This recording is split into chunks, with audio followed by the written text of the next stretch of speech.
Hey guys, how's it going? Michael Troy here, and today we're going to be looking at Wonder Woman number 600. Okay, so this is a big, obviously, milestone issue for Wonder Woman. Gorgeous George Pérez cover, one of my favorite runs on Wonder Woman. George rebooted Wonder Woman after after Crisis on Infinite Earths, when she was eroded back to clay, and so he built her back up and created one of the best runs and contributions to the characters probably since her creation by um, William Moulton Marston and H.G. Peter. Anyway, just love his run. A particular note, I love, okay, so George Perez is kind of old school to me, so it's also kind of interesting to see uh, like such computer effects, like him not drawing. You know, he's known for all his insane detail and everything.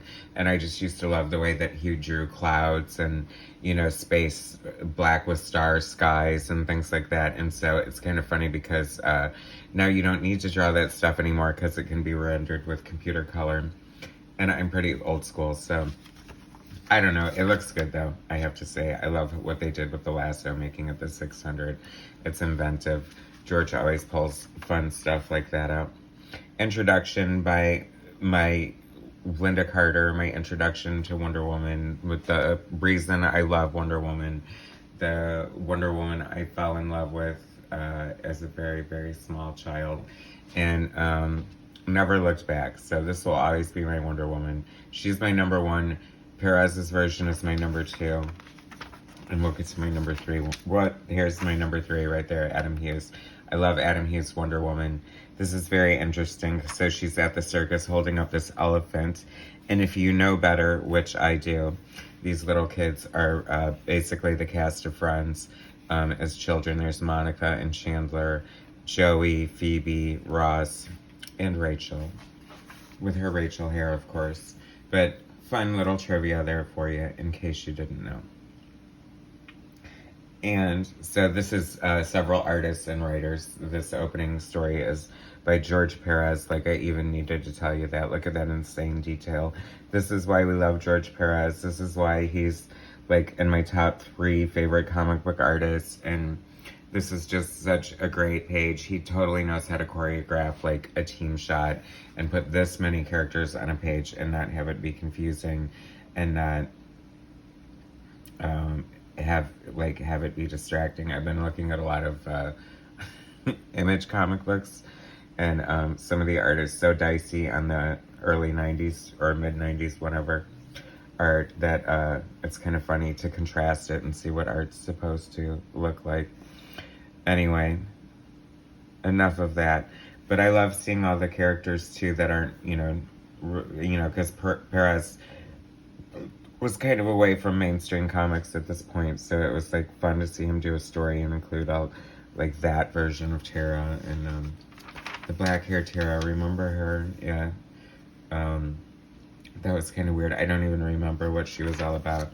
But anyway, look at all this insane, gorgeous George Perez art, and he just, unfortunately, he's retired now due to poor eyesight that has been suffering over the years. And but he gave us such a great legacy body of work that will always be cherished. So we're grateful for that. Anyway, this was written by Gail Simone. Nicholas Scott pin up there, very cool.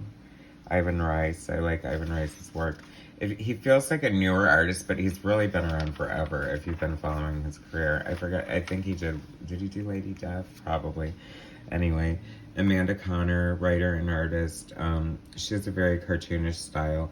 I used to not be like that much of a fan of it, but I kind of warmed up to it. I don't know if you've ever read the very R-rated Pro comic book that her and Jimmy Palmiotti did, or no, Garth Ennis. Well, and Jimmy Palmiotti inked it. But it is hysterical. It's basically like an X-rated send-up, R-rated, X-rated, whatever, adult send-up of the Justice League of America, and it is hysterical if you've never read it. I highly recommend it. I think it's too dirty for me to even do a preview of it, but I'll see what I can do.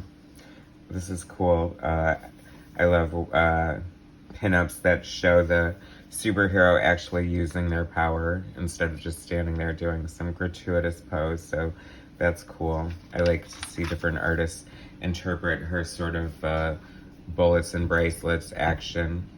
You know how people have different takes and what they bring to it. Greg Horn, Francis Manipal, and Greg Horn known for his tracing and stuff like that. But I don't know. This seems like to have such a 90s aesthetic to me with like the real, I don't know, porno mag looking chicks, but you know, I mean, obviously he has some form of talent. This is insane. Phil Jimenez, George Perez Jr., obviously highly influenced by George Perez. Insane detail, so much going on here. There's probably every single freaking character from the Wonder Woman mythos here, and that's very cool. Very insanely detailed. I mean, insane.